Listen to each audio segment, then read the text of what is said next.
My wife's sister is trying to cut me out of the family. When we touched down in Miami, there was this excited energy around us.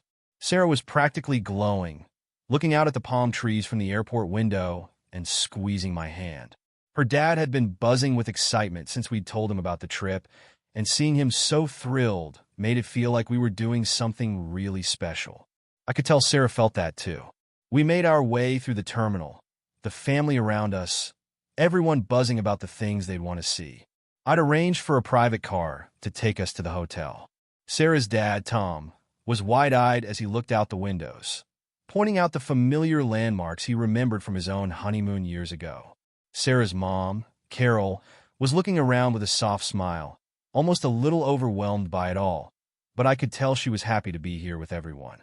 "Can you believe we're finally here?" Sarah said as she gave her sister, Lisa, a quick side hug. Lisa just smiled, looking a bit out of place, but thankful. I knew she couldn't afford this trip on her own, so I'd offered to pay for her share, figuring it would be a good gesture. Sarah had told me Lisa was struggling a bit, and well, family is family, right? As we piled out of the car at the hotel, I could see Lisa looking at the place in awe. I'd picked a nice spot, somewhere with an ocean view for Tom's sake. I thought it'd be a perfect backdrop for everyone to unwind and enjoy the memories we'd make together. After everyone had settled into their rooms and freshened up, we headed straight for the beach. It was one of those perfect Florida days, with the sun high in the sky, glinting off the water, and a gentle breeze that made the heat bearable. Tom looked like he was in his element, slipping off his shoes and feeling the sand under his feet with a nostalgic grin. I could practically see him stepping back in time to his honeymoon. We wandered around for a bit, taking in the sights and sounds of the beach, the mix of families, tourists, and locals all enjoying the day. Sarah was holding my hand, her fingers laced through mine as we walked with her parents. I felt good, like I'd put together something meaningful, something the whole family would remember. Then Lisa piped up, "Let's get a picture of us." A nice one with the beach in the background. She pulled out her phone, her face lighting up as she gestured for everyone to come together. I started to step in with them when Lisa held out her hand, stopping me with an awkward smile. "Could you take the picture for us?" she asked. "Just the four of us, me, Mom, Dad, and Sarah." I blinked, a bit taken aback. You don't want me in it?" I asked, glancing at Sarah, expecting her to jump in and insist that I join. But Lisa gave a quick laugh, brushing it off like it was nothing. "Just the original family, you know," she said. "We want one of just us." There was an awkward pause, but I shrugged and took the phone. I figured maybe they really did want just a picture of the family from back when it was just them. It stung a bit, I won't lie, but I didn't want to make a scene. I lined up the shot and snapped a few photos, the three of them smiling, Sarah's arm around her mom, Lisa with her arm around her dad. "Great," I said, handing back the phone with a forced smile. "Looks like a good one?" Sarah noticed and gave me an apologetic look, but before I could say anything, Lisa was already pulling her aside to show her the picture. I shrugged it off, thinking it was just a small thing. After all, we had the whole trip ahead of us, and I didn't want one awkward moment to set the tone. The next day, we set out early to explore the city. I planned a whole itinerary to make sure everyone got to experience Miami the way they wanted. Tom was excited about the historic areas he'd visited years ago, and Lisa had made a list of trendy spots she'd seen online. I figured we'd start with some sightseeing and then hit a nice lunch spot I'd reserved with an ocean view. As we strolled through one of the vibrant neighborhoods, admiring the colorful murals and street art, Lisa pulled out her phone again. "Ooh, this spot is perfect for a family photo," she exclaimed, waving everyone over. I started to step into the group, but Lisa paused and looked over at me. "Would you mind taking it again?" she asked, almost as if she'd assumed I would. I hesitated, glancing at Sarah. This time it felt a little more obvious, like I was being deliberately left out. But I saw Sarah glance between me and Lisa, looking a bit torn. Sure," I said, keeping my voice neutral as I took Lisa's phone. They all huddled together in front of a vibrant, tropical-themed mural, looking like a postcard picture of a happy family on vacation. I held up the phone and forced myself to focus on the shot, angling it just right and snapping a few pictures. Afterward, I handed Lisa the phone, hoping that would be the last of the family-only photos. As we continued walking, I felt Sarah's hand slip into mine. She gave it a small squeeze, her silent way of acknowledging what had just happened. She didn't say anything, though, and neither did I. I figured it would just be easier to move on. But it left this strange, growing ache in me that I couldn't shake off. When we reached a scenic overlook, Lisa was already gesturing for another picture. "Only the four of us again," she said with a quick glance in my direction, like she already knew what I was thinking and didn't particularly care. This time, Sarah spoke up. "He's part of the family too, you know," she said, a slight edge to her voice as she looked at Lisa. Lisa just shrugged. "Of course he is," she replied casually, as if she couldn't understand why it even needed to be said. "But sometimes it's nice to have a picture with just the original family." She laughed, trying to lighten the moment, but her words felt anything but light. I forced a smile, stepping back once again. I could feel this awkward tension in the air, but I didn't want to cause a scene. I kept telling myself it was just a small thing, just a few photos. But deep down, I felt myself starting to dread the rest of the trip. That evening, I'd planned a special dinner at a restaurant with an amazing sunset view over the water. I'd made sure to get us a reservation with one of the best tables, a spot where we could all soak in the view together. I thought it would be the perfect moment to relax, let any tension from earlier melt away, and just enjoy the evening. When we arrived, the hostess led us to our table. As we started to sit, Lisa quickly slid into the chair right next to Sarah, leaving only one seat open for me, at the far end of the table, facing away from the view. I glanced around, wondering if it would be rude to ask her to switch, but she was already animatedly chatting with Sarah, laughing and leaning in close. Sarah noticed and gave me an apologetic look, like she understood the awkwardness of the situation, but didn't quite know how to fix it without making a fuss. "Hey, maybe we could, shift around a bit so everyone gets a nice view," she suggested gently. Lisa barely looked up. "Oh, it's fine," she said with a quick smile, waving off the suggestion. "I just want to catch up with Sarah anyway. You don't mind, right?" She looked at me briefly, as if daring me to say something. "Sure, no problem," I replied, sliding into my less-than-ideal seat and trying to keep my tone light. As the evening went on, Lisa kept the conversation firmly centered on memories from their childhood. Stories about family road trips, inside jokes I'd never heard, even moments from holidays they'd celebrated together long before I met Sarah. Each time I tried to join in, Lisa either ignored my comments or steered the topic back to something from the old days. Finally, I leaned forward, trying to catch her eye. "Lisa, is everything okay? It feels a bit like I'm not really part of the group here." She looked at me with raised eyebrows, a smile just shy of condescending. "Oh, don't be silly," she said with a light laugh. "We're just reminiscing, that's all. Nothing personal. You weren't there, so it's not like you'd have much to say about it anyway, right?" It stung more than I expected. Sarah, noticing the tension, tried to steer the conversation in a different direction, asking about plans for the next day, but it was clear that Lisa wasn't interested. She kept pulling the conversation back to her stories, her memories. When we finally wrapped up dinner, I was grateful to leave the restaurant. On the walk back to the hotel, I stayed a little behind, letting the family walk ahead while I tried to process everything. I kept telling myself that I'd done this trip for Sarah, for her parents, and that maybe Lisa was just overly attached to the idea of the original family this time. But deep down, I wondered how much more of this I'd be able to handle before I'd have to say something. That night, back in our hotel room, Sarah noticed the quiet way I was unpacking my things. She sat down on the bed and gave me that familiar look, the one that told me she knew something was up. "All right," she said softly, patting the spot next to her. "Come on, talk to me." I sighed, sitting down and staring at my hands. I didn't want to ruin her time, but I felt like I couldn't keep holding it in. "Sarah, I feel like Lisa's going out of her way to exclude me," I said, my voice almost a whisper, like saying it too loudly might break something between us. "Every picture, every story, even at dinner, it's like she's pretending I don't exist." Sarah reached over, taking my hand. "I've noticed it too," she admitted, looking troubled. I thought maybe it was just Lisa being nostalgic, but I didn't expect her to be so pushy about it. I nodded, feeling a small weight lift just from hearing her say that. "It's hard, you know," I said, rubbing my thumb along the edge of her palm. I planned this trip for everyone, paid for all of it so your dad could have this experience again. I thought it would bring us all closer. But instead, it's like I'm some outsider tagging along on their vacation. She squeezed my hand, her eyes softening with that familiar look of understanding. You're not an outsider, she said firmly. You're my family too. I don't know what's gotten into Lisa, but I'll talk to her. This isn't fair to you. I could see the hesitation in her eyes. Lisa was her sister, after all, and Sarah had always felt protective of her. I respected that, but a part of me wondered if Lisa was using that to her advantage, testing just how far she could go. I hesitated, trying to find the right words. Please don't let her twist it around on me. I don't want this to turn into some argument between you and your family.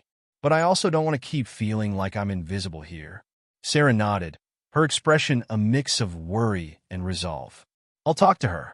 I'll be gentle, but she needs to know how this is affecting you. I'm sorry. I really thought this would go differently. I sighed, pulling her into a hug. It's not your fault, I murmured, holding her close. I don't want to spend the rest of the trip feeling like a stranger.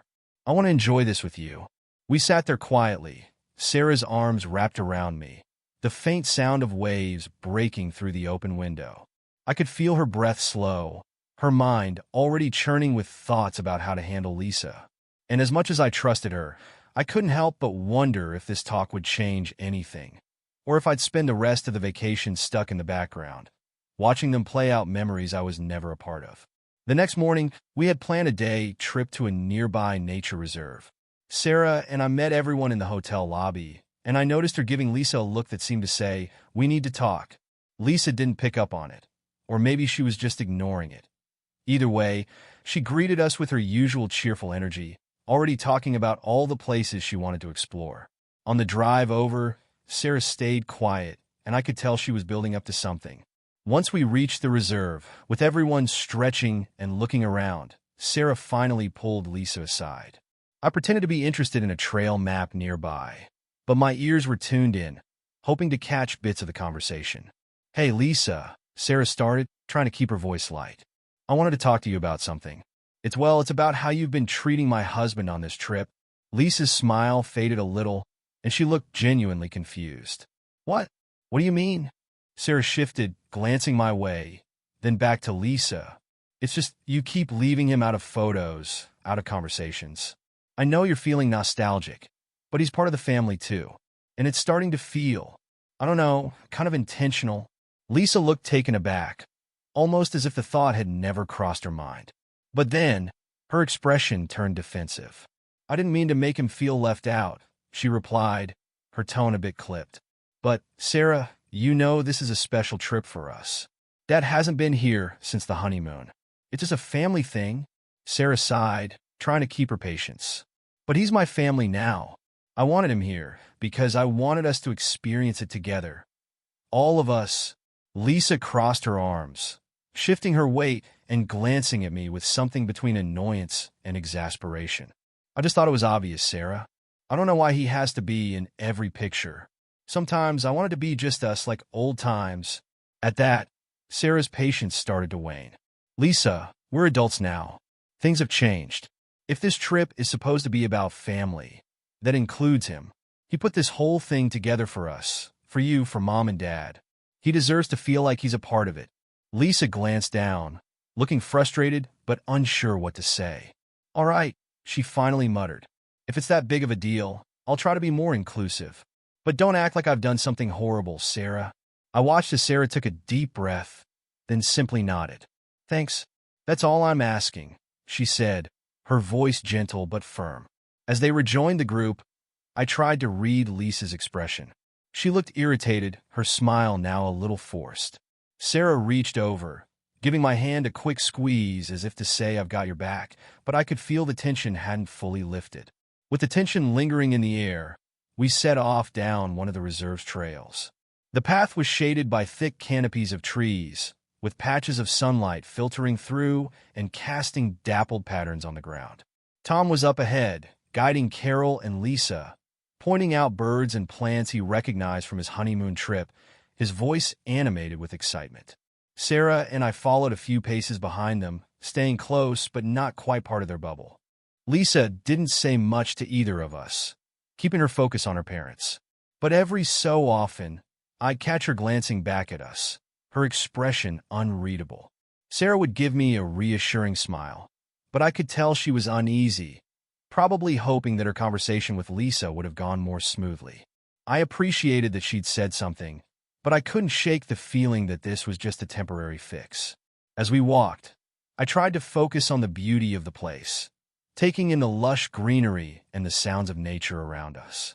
Every now and then, I'd point something out to Sarah, a colorful bird perched on a branch, a particularly interesting leaf pattern. She'd smile and nod, holding onto my arm, and for a moment, it felt like just the two of us. After a while, Tom called back to us, waving us over to a scenic lookout point where the trees parted to reveal a wide view of the forest and distant hills. It was breathtaking, and I could see why he wanted to share it with everyone. "Let's get a photo," he suggested, pulling out his phone. This time, Lisa didn't take charge, maybe still sensitive from her talk with Sarah. Tom, noticing her hesitation, gestured to me. "Hey you, get in here," he said, smiling broadly. "You're the one who made all this happen. Let's capture the whole gang." I stepped forward, relieved to finally feel welcomed into the frame. We all huddled together, Sarah by my side, her arm linked with mine, and Tom held up the phone, squinting a bit as he adjusted the angle. "Everyone ready?" he asked, smiling as he held the camera up. Just before he snapped the picture, Lisa shifted slightly, leaning away from me, almost as if she were trying to carve out a little space between us. It was subtle, but I felt it, a slight withdrawal, an almost imperceptible pull back toward her parents, away from the shared moment we were supposed to be capturing together. After the click of the camera, we all separated, and Lisa quickly moved to her parents' side again. Sarah squeezed my hand, clearly noticing, and gave me a small smile. "One step at a time," she whispered, but I could see in her eyes that she, too, was starting to realize that Lisa's resistance was more deeply rooted than she'd thought. As we continued the hike, I tried to focus on the positives, reminding myself that I'd gotten into that family photo, that Sarah was on my side, and that Tom and Carol were happy.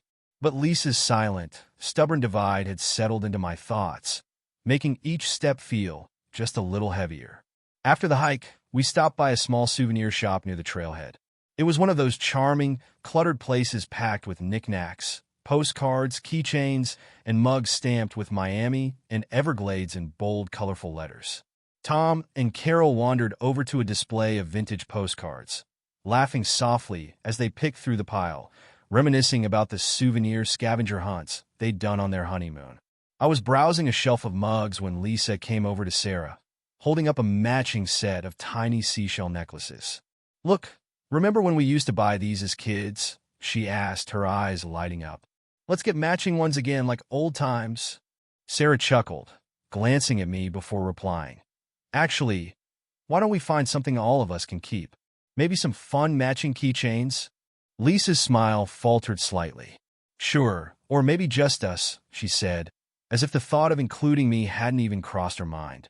She didn't seem hostile, just caught up in her own bubble of nostalgia. But that made it sting even more, like she couldn't see me as part of this new family memory. Sarah hesitated, clearly torn, but then glanced at me with a sympathetic smile. "I'd rather we all have something that connects us to the trip," she said gently. "It'd be nice for everyone to feel included." Lisa's face clouded over with a hint of irritation. She gave a small, tight-lipped nod, muttering, "All right, fine." But as she turned back to the display, she made no effort to find anything that would fit all of us. Instead, she picked up one of the necklaces, held it out to Sarah, and whispered something I couldn't quite hear. I saw Sarah's face tighten, her mouth forming a polite but forced smile as she nodded. I stepped over, trying to ease the tension. "What about these magnets?" I suggested, picking up a handful with different sea creatures on them. "We could each choose one, something unique but part of the same set." Sarah grinned, reaching for a dolphin magnet. "Perfect," she said, clearly relieved by the easy solution. She looked at Lisa, who simply shrugged, choosing a magnet quickly without much interest. As we checked out, I could sense that Lisa was barely holding back her frustration. She kept glancing over at Sarah as if she wanted to say something, but she stayed silent. Tom, on the other hand, had picked up a handful of items for Carol and himself, holding them up proudly. "All right, we've got our mementos," he said cheerfully, patting me on the back. "Thanks again for setting this all up, son.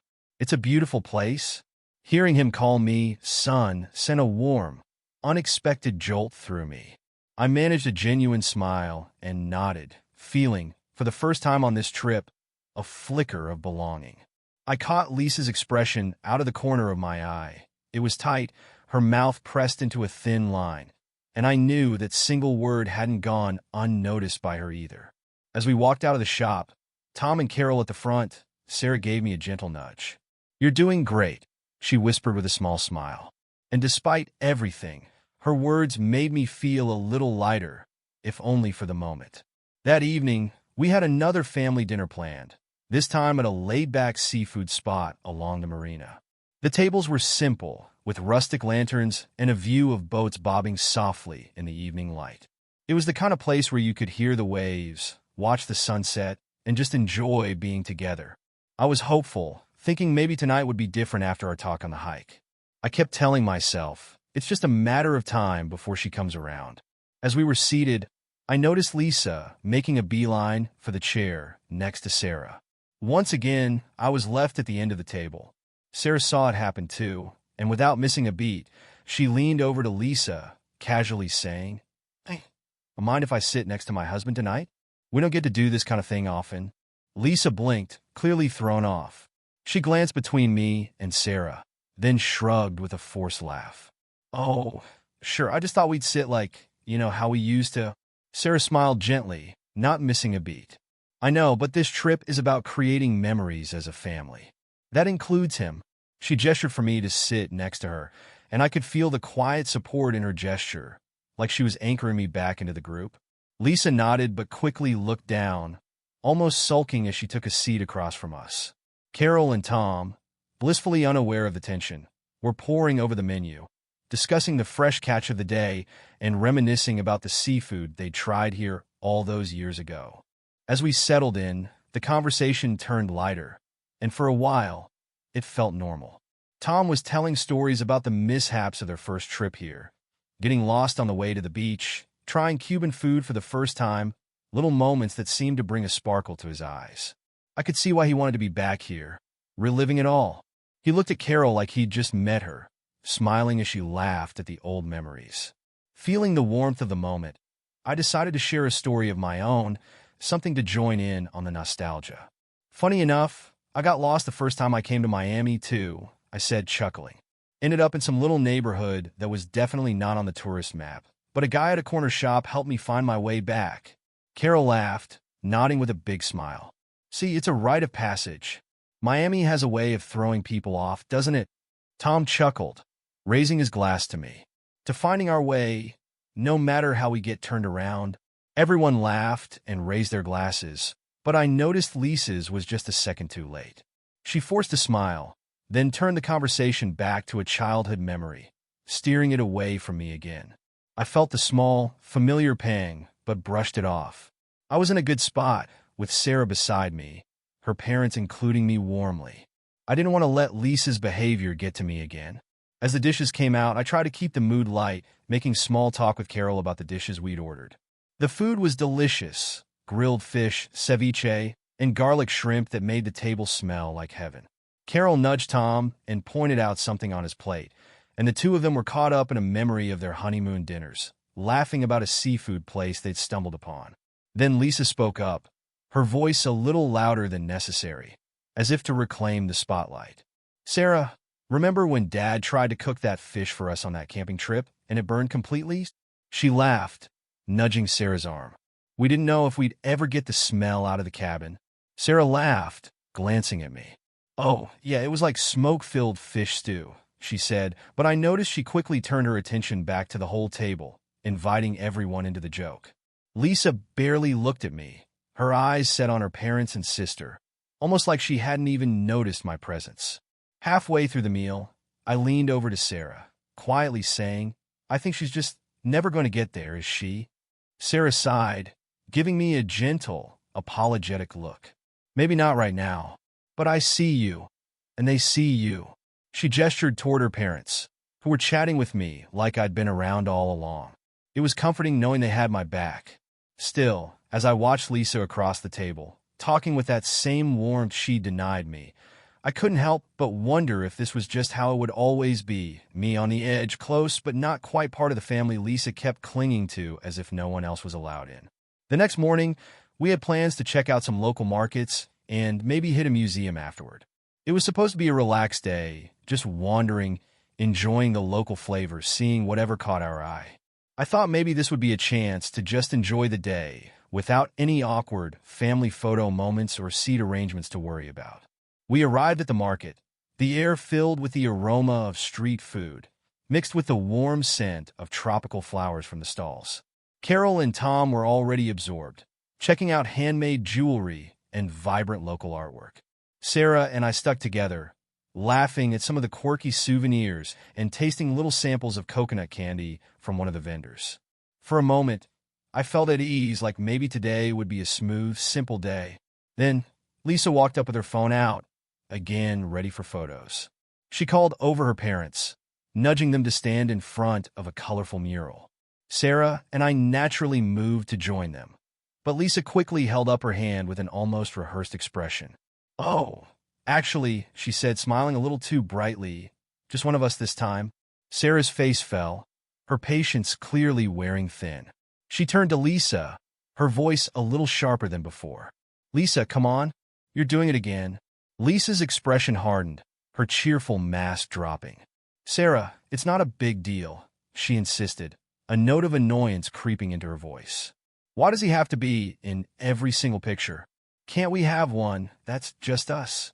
I took a step back, not wanting to escalate things, but Sarah wasn't letting it go this time. "No, Lisa, this isn't fair to him. He's part of the family too, whether you like it or not." Lisa rolled her eyes, crossing her arms. "Look, Sarah, you don't get it. You might feel comfortable blending everything together, but some of us still want to keep a few things just the way they were. It's not a crime." The words hit me harder than I expected, and I could feel that familiar sting, like I was being dismissed yet again. Sarah took a deep breath, clearly trying to stay calm. "I get that you have memories, Lisa, but he's my husband, and he's been nothing but kind and generous to you on this trip. You can't just shut him out because you want things to stay the same." For a moment, Lisa looked down, seeming almost embarrassed, but she quickly brushed it off. "Fine," she muttered, reluctantly letting me join. But as we all gathered for the photo, the tension was thick enough to cut through. The cheerful expressions were gone, replaced by stiff smiles and tight jaws. After the photo, Tom and Carol exchanged a quick glance, sensing something was off but unsure what to say. They drifted over to a nearby stall, giving us some space. Sarah pulled me aside, lowering her voice as she spoke. "I'm sorry," she whispered, looking frustrated and apologetic. "I didn't know it was going to be this hard. I thought she'd come around." I squeezed her hand, trying to brush it off, but I couldn't hide the hurt in my voice. "I just don't understand why it has to be this way. I didn't expect her to be thrilled, but I thought she'd at least try." Sarah nodded, her jaw set with a new resolve. "I think it's time I talk to my parents about it. They need to know how she's treating you. This has gone too far." I nodded, feeling both grateful and exhausted. I tried to be patient, to give Lisa the space she seemed to need, but this was too much. It was like no matter what I did, I'd never be able to cross the invisible line she'd drawn between me and her real family. As Sarah stepped away to find her parents, I stayed back, leaning against a post and watching Lisa's back as she moved on to the next stall. I realized then that no matter what I did, no matter how much I gave, there would always be a part of her that saw me as an outsider. And for the first time on the trip, I wondered if maybe trying to bridge that gap was a lost cause. After a quiet ride back to the hotel that afternoon, Sarah and I found ourselves sitting with Tom and Carol in the small seating area by the lobby. Lisa had gone up to her room, clearly annoyed, so it seemed like the right moment to finally address everything. Sarah took a deep breath, glancing at me before turning to her parents. "Mom, Dad, we need to talk to you about something that's been happening on this trip," she started, her voice steady but a bit tense. Carol immediately looked concerned, folding her hands in her lap. What's wrong, honey? Sarah hesitated, then continued. It's about how Lisa's been treating him. She gestured toward me. She keeps leaving him out of things, photos, conversations, you name it, and it's getting hurtful. I've tried talking to her, but she doesn't seem to understand how unfair she's being. Tom frowned, his expression shifting from curiosity to a mix of surprise and disappointment. Leaving him out? He repeated, as if the idea were completely foreign to him. He looked at me with a sympathetic gaze. Is that true? I nodded, my voice quiet but firm. Yeah, Tom, it's been happening pretty much since we got here. I don't want to make a fuss, especially since this trip is important to you. But it's starting to feel like I'm invisible to her. Carol's face softened, and she reached over to touch my hand gently. Oh, sweetheart, we didn't realize. I'm so sorry, she said, looking genuinely distressed. Lisa's always been nostalgic about the past, but we never thought she'd go so far as to exclude you. Tom sighed, running a hand over his face, clearly grappling with the realization. We're sorry, son. I guess we didn't notice because we were caught up in our own memories, too. But you've done so much for this trip. You shouldn't be feeling like this. Sarah squeezed my hand, her resolve strengthening. Mom, Dad, this isn't just about nostalgia. It's like she's refusing to accept that things have changed, that our family has grown. I know this trip means a lot to you, but we can't keep pretending it's okay for her to treat him this way. Carol nodded slowly, her eyes troubled. You're absolutely right, honey, she said, looking at Tom. It's time we talk to her. This isn't what family is supposed to be about. Just then, as if on cue, Lisa appeared in the lobby, stopping short when she saw us all sitting together. She looked wary, sensing that something serious was being discussed. Hey, what's going on? Tom straightened up, his tone firm but gentle. Lisa, we need to talk. Sit down. Lisa shifted uncomfortably, but she took a seat, glancing between all of us with crossed arms. What's this about? Tom cleared his throat, meeting her eyes. Lisa, I think you know what this is about. We've been talking, and it's come to our attention that you've been leaving him out. On purpose. Lisa's face went red, and she immediately turned defensive. Oh, come on, Dad. You're acting like I did something terrible. I wanted some time with the family like it used to be. That's not the point, Tom replied firmly. Sarah's husband is family now. He's part of this, part of us. You don't get to push him out just because you want things to stay the same. Lisa's mouth tightened, her eyes flashing with irritation. I don't see why this is such a big deal, she mumbled, looking down at her hands. I didn't mean to hurt anyone. I just wanted time with my sister, and with you guys. Carol leaned forward, her voice soft but unwavering. Lisa, honey, it is a big deal. It's a big deal to him, and it's a big deal to Sarah. You can't ignore that. He's done so much to make this trip special for us, and he deserves to be treated like family. Lisa looked away, biting her lip, clearly struggling to respond. There was a long, tense silence as everyone waited. Finally, she let out a small sigh, her shoulders slumping a bit. I didn't think of it like that, she said quietly. I wanted things to feel like they used to, you know. I looked at her, feeling a strange mix of relief and lingering hurt. I get it, Lisa. I do, I said softly. But things change. Families change. All I wanted was to feel like I was a part of that. She nodded slowly, still looking uncomfortable.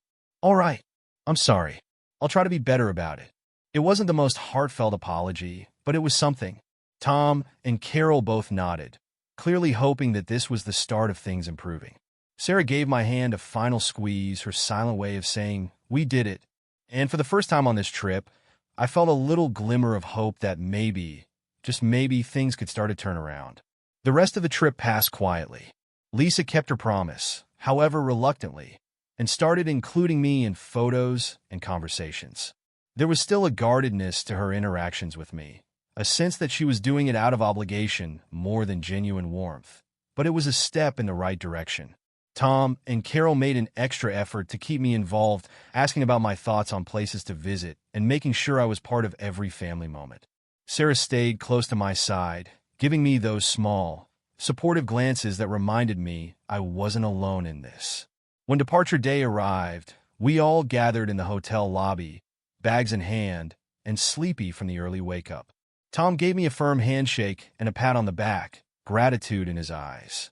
"Thank you for everything," he said quietly. "This trip, it wouldn't have happened without you. You're a good man, and we're lucky to have you in the family." Those words stayed with me as we checked out and loaded our bags into the shuttle. It felt like the ending I'd been hoping for, the affirmation I'd needed that all my efforts hadn't been in vain. I gave Tom a nod, trying to hold back the surge of relief and gratitude that came with his words. Lisa was quieter than usual, lingering a bit as we checked out. When the manager brought up the bills, I'd already decided to cover Tom and Carol's expenses as a final gesture of thanks for welcoming me as much as they had. But I didn't say a word about covering Lisa's. When the manager called her over to settle her balance, Lisa looked at me, a hint of panic flashing in her eyes. "Wait, you're not paying for me?" I shook my head calmly. "No, Lisa, I've already covered my family's expenses." She blinked, looking stunned, and for a moment she seemed genuinely flustered. "But I don't have that kind of money. You know that." I shrugged, keeping my tone steady. "I understand, but I wanted you to know what it feels like to be left out, even if just for a moment. It's not a great feeling." She swallowed, her cheeks reddening. I didn't realize," she murmured, her voice softer than I'd ever heard it. "I didn't think it was that big of a deal, but now I get it. I'm sorry." I nodded, a small, genuine smile tugging at my lips. "Thank you, Lisa." In the end, she had to call her husband to help sort things out, and I could see her embarrassment as she dealt with it. It wasn't about the money. I knew she'd figure it out one way or another. It was more about the lesson, the understanding I'd hoped she'd come to on her own. At the airport, as we all waited to board, she turned to me one last time. "I'm really sorry," she said, her voice sincere this time. "I guess I wasn't ready to accept that things had changed. But I'll work on it. I really will." I nodded, sensing for the first time that her words held real weight. "I appreciate that, Lisa. I'm looking forward to better times ahead." When Sarah and I finally settled into our seats on the plane, she took my hand, leaning her head on my shoulder. "You handled all of this with so much patience," she whispered. "I'm proud of you." I looked out the window, watching Miami shrink below us, and felt a quiet, satisfied peace. This trip had been harder than I'd anticipated, but I knew now where I stood, with Sarah, with her parents, and hopefully with Lisa too. It wasn't perfect, but it was enough. And as we headed home, I felt a renewed strength, a certainty that the next family trip, if there was one, would be different. I'd made my place here, and I wasn't planning on going anywhere.